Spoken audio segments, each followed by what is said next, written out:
Good day, mate. Here I am with my Outback friends. I got Lady Kangaroo here with the jelly in her pouch. And I got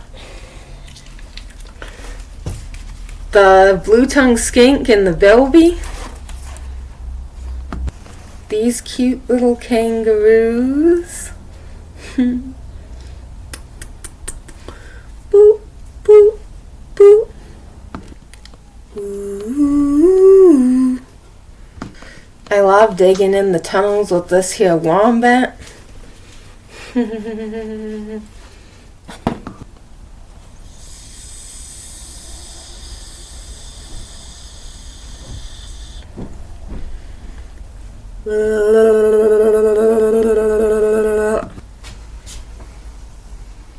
Welcome to the land down under. Hey, Crike. Ah.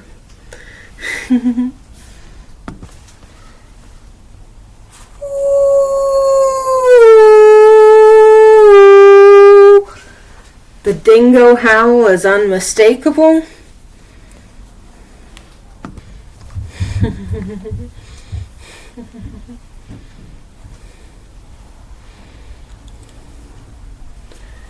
Boop, boop.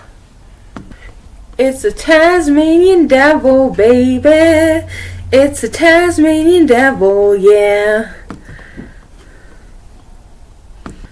Are there any other Australian animals here? No. Yes, there are.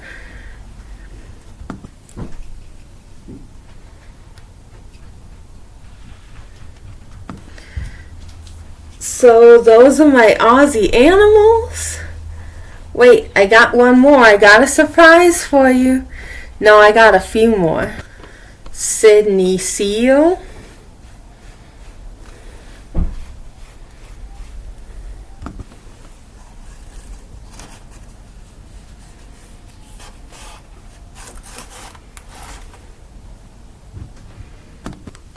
Koala la la la.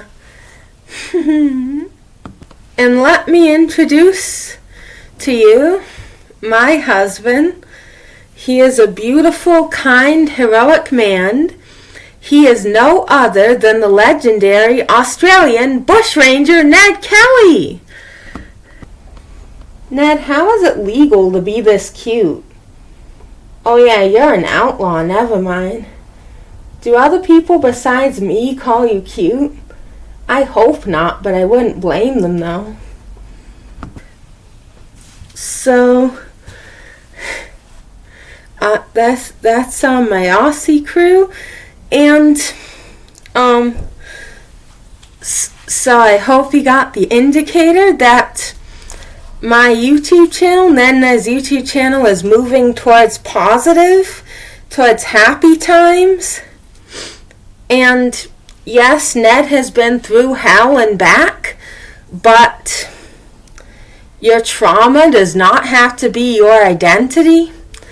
There are plenty of Holocaust survivors who are very kind people and have loving families and make awesome, loving, sweet, kind grandparents.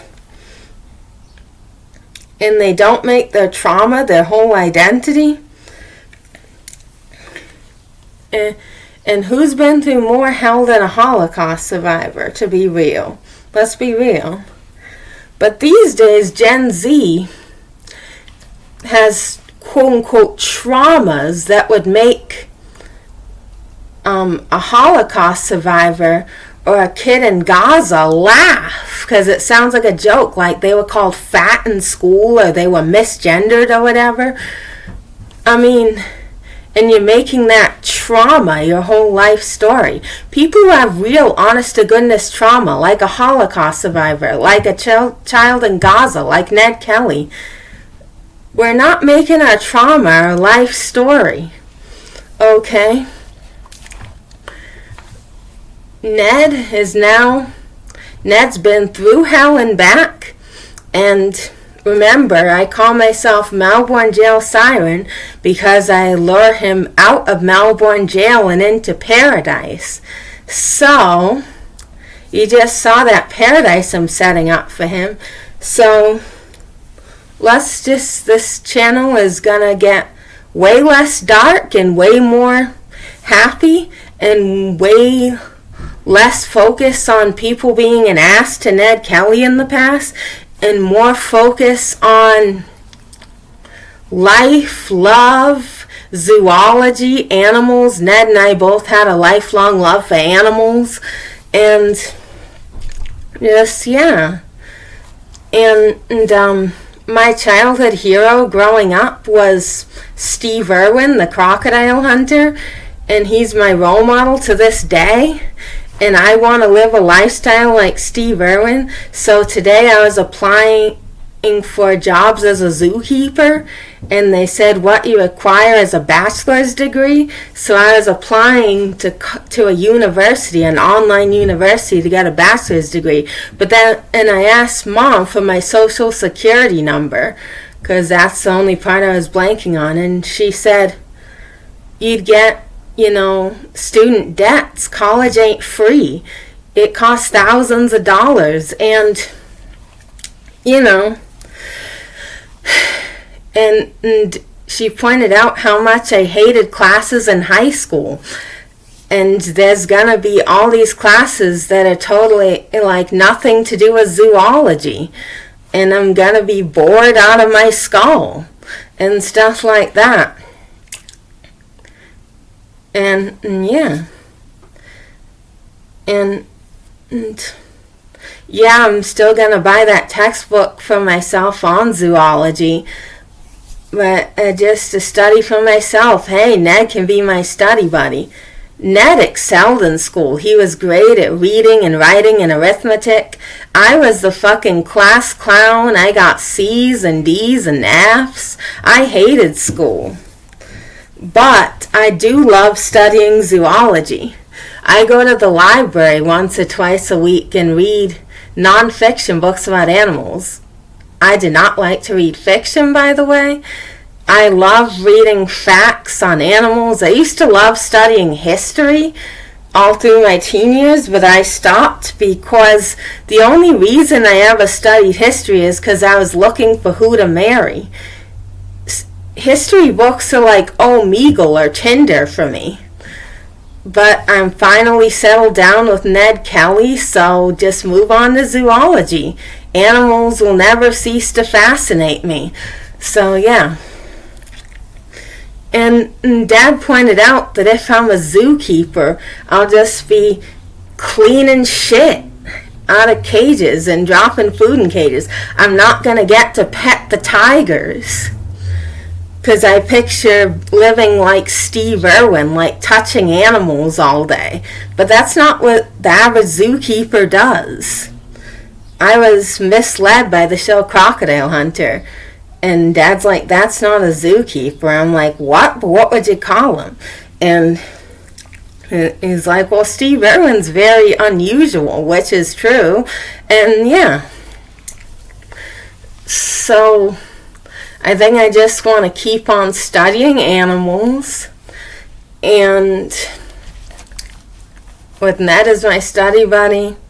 And also, if I work a 9 to 5 5 days a week, I'm going to miss Ned terribly. I'm out for 12 hours a week, and I'm always whining, I miss Ned. My heart hurts because I miss Ned. So yeah.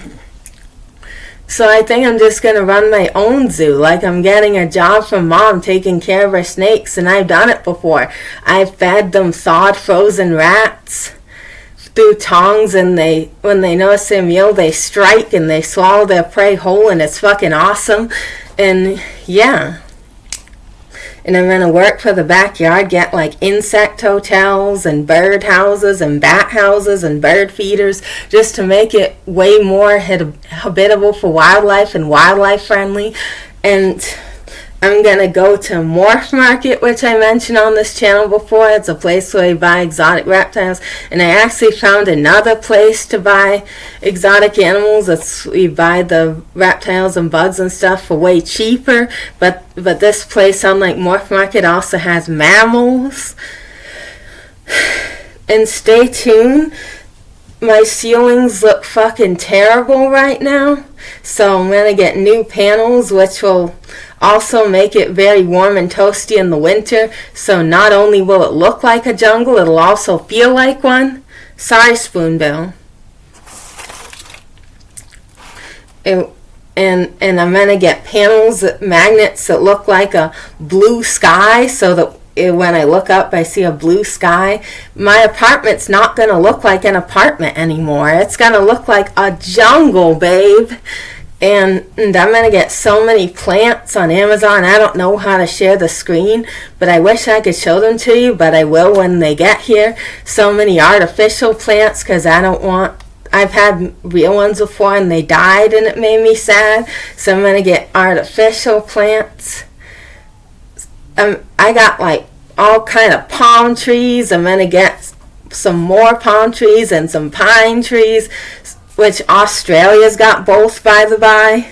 And they also got like temperate forest fruit like raspberries, blueberries, strawberries, but they also have tropical fruit like pineapples, bananas, mangoes.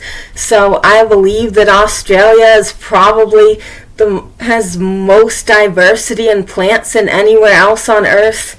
And they also have a big number, I think it's 80% of their reptiles, birds, and mammals are found native to nowhere else on Earth.